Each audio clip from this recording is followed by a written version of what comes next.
What's up guys? So dito ako ngayon sa Batangas. At ito yung labas, umuulan pa gawa ng may bagyong Inday.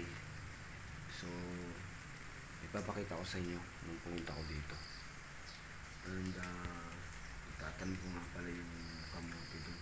Kung nandiyan yung isang kamote, yan, tatanim ko pa yan. Meron na akong tanim dyan guys. Buhay na yung kamote dyan. Ayan. Dito pa iba. Ayan. Tapos meron pa dun. Ayan. Meron pa dun. Ayan. So tanim ako dito sa likod bahay. Mga sagingan ng likod namin. At kahapon lakas ng ulan. Hindi ko lang na-videoan. So medyo umulan pa. Ayan dito sa likod. Para nasa amin lang din.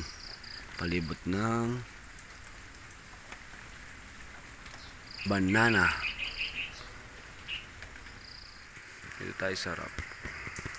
Ay puno. Umulan pa rin.